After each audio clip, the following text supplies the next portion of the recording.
Everybody loves the 3-round burst weapons, or at least I think everybody loves them, but you know what does not get enough love? The 4-round burst weapons. We're actually working on some pretty insane ranking videos right now, so if you guys are enjoying these, show some love, drop a like. But as a little appetizer of what's to come, I figured I'd put together all the 4-round burst weapons in COD history and rank them from the worst to the best. There are enough to rank. There are actually 8 official 4-round burst weapons, which I didn't realize until we started doing this video. So if you are excited for ranking videos to come back, give me your personal ranking of all the 4-round burst weapons in the comment section. Drop a like. And at number 8, the worst of the worst, the Itra Burst in Warzone. Dead last is a gun that absolutely nobody uses and will never be relevant in this game. It's the Warzone version. 4-rounder with a World War II makeover experiences most of the same problems that kept guns like the FR556 from ever being relevant in Warzone. It's the simple fact that burst weapons aren't very good in Battle Royale. Now, when the target can take 2 to 3 bursts before dropping, it seriously holds back the potential of the weapon. Standard multiplayer, whole different ballgame. The Itra Burst can 1 burst kill from impressive distances, and that makes up for the long burst delay and the awkward handling. However, when you switch over to Warzone, there's armor plates and increased health, and the gun just doesn't have the damage to keep up. Yes, hitting all 4 shots of your burst is going to deal major damage, but then you're going to be stuck in that burst delay, and your target is going to start running around, and there's a good chance you'll get taken out before you can follow up with another burst or 2 to finish the job. Now, there are some decent builds for the Itra Burst in Warzone, but none of them are better than just taking a fully automatic rifle with you into battle. Burst weapons just aren't very good in Warzone, and I'm not sure if that's ever going to change. I mean, the way Warzone is at its core, burst weapons just aren't very effective unless they're completely broken like the Cold War AUG used to be. This version of the Itra Burst gets the number 8 spot, and I don't think that's going to be very controversial for everybody. I really don't. Before we move on, guys, do me a favor. Help us get Chaos Comics to 5,000 subscribers. We have launched the channel. We have launched the website. We have launched the eBay store, the Whatnot auction. Next step is we are opening a Chaos Comics store in real life. Hopefully early next year we'll do a grand opening. Maybe I'll get to meet some of you here from the main channel. Link is at the top description. Get over there and get subbed if you guys enjoy that type of content. At number 7, the Itra Burst in COD World War II. I know, the gun looks familiar.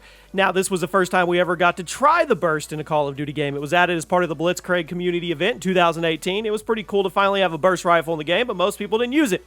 It was probably mid-tier, like many burst weapons. It was held back severely by the delay. For those that don't know, the burst delay is the amount of time that has to pass after shooting a burst gun before you can fire it again.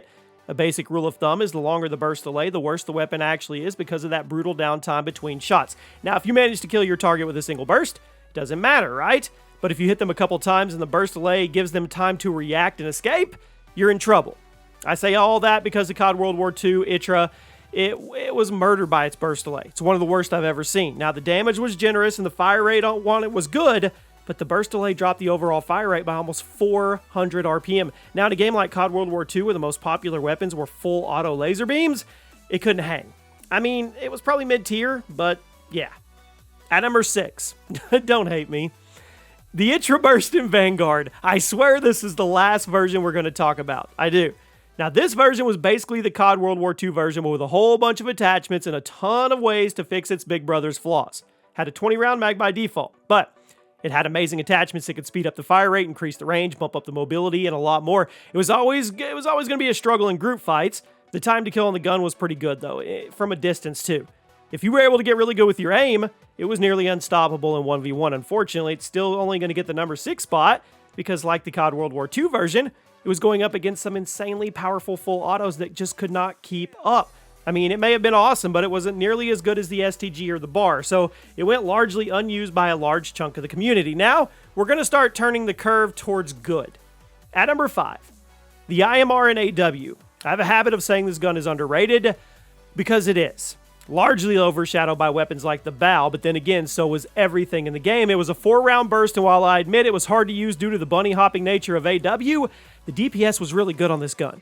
It dealt up to 35 damage a pop. It was blasting 4 shots at 1,200 rounds per minute, which gave it an insane theoretical time to kill. Now, the gun was harder to use than others. Yes, it required precision, but you admittedly didn't have to hit your shots for very long. You only needed 3 shots to connect in order to kill an enemy, and since they were coming out so quickly, it was pretty consistent. It was held back by the ammo capacity and the constant reloading, but even still, it was a really good gun. People slept on it, people forgot about it. At number 4, the Swordfish in Black Ops 4. Now, after the M8A1 and the A7 solidified the 4-round burst weapon in the Black Ops formula, Treyarch knew they had to throw one in BO4. Tactical rifle, I mean, it's a natural evolution from the M8A7. The burst comes out at 1,000 rounds per minute, and a one-burst kill it was pretty easy. I mean, it was. The range was impressive, especially in a game like Black Ops 4 where that time to kill was much longer. It's also extremely accurate, which also helped its one-burst kill range since it was easier to aim high and get tons of extra headshot damage. Now, it wasn't as flashy, it wasn't as iconic as its older predecessors, but it was a good weapon. I saw a lot of amazing gameplays with it. It was another weapon that kind of suffered simply from having guns that overshadowed it, but it had a ton of potential. It was totally viable in the weapon sandbox. Now we get into the top 3. The Pharaoh in Black Ops 3. It's a weapon that I've talked a lot about throughout the years. I don't like it. I know where the fan club comes from. It's kind of an SMG version of an M8 rifle. 4 shots come out quick, burst delay's rather short, plus there's an auto burst, so you don't actually have to time your shots. You can just hold the trigger down and the next burst comes out as soon as it can. What made the Pharaoh controversial was the damage. I mean, this is a gun that really requires you to get good. I mean, in order to use it effectively, if you knew how to take advantage of the auto burst, the theoretical time to kill on the Pharaoh was pretty insane, but a lot of people didn't want to put the time into mastering the weapon like that when they could just use a full auto.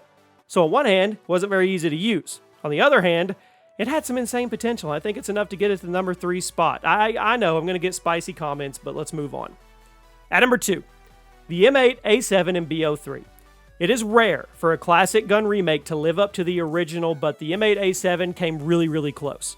One of the last guns you unlocked in BO3, and Treyarch made it worth the grind. Now, the fire rate was toned down from the BO2 counterpart, but it was extremely intimidating with the time to kill and the accuracy. It seems like the M8A7 was slightly more about precision from range than aggression, but in a game like Black Ops 3 where there's lots of movement options and attachments available to make it more suitable for rush-heavy playstyles, it was consistent. I mean, the sound of all 4 shots connecting one right after another, it was satisfying. Treyarch really knows how to make guns fun to use. The A7 was a perfect example of that. Burst weapons in general kind of struggled during the jetpack era because, honestly, how easy it was to dodge them, but the M8A7 remained a popular pick despite the higher skill required to use it. I guess that's how you know it was a fan favorite gun.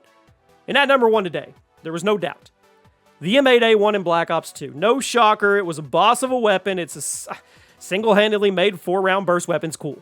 This was the very first 4-round burst in COD history. It grabbed hold of the competitive community instantly. It was one of the first burst weapons you could ever use aggressively, thanks to the fast handling and that short burst delay. The consistent damage output and the fantastic time to kill mixed with the great handling made it one of the most used guns in the game and defining weapon for Black Ops 2 esports. Even to this day, when you look at the M8A1, you instantly think of the sweaty lobbies and crazy MLG matches and anchors using it on hardpoint. It's not only the best 4-round burst weapon in COD history, but it's a very good contender for one of the best burst weapons, period. Perfectly balanced, not too powerful, but extremely consistent. It is one of the best guns in Black Ops 2, and it should not shock anybody that I put it atop the list today. There you have it. Every 4-round burst in COD history, from worst to best. Let me know what ranking video you'd like to see next, and I'll see you soon.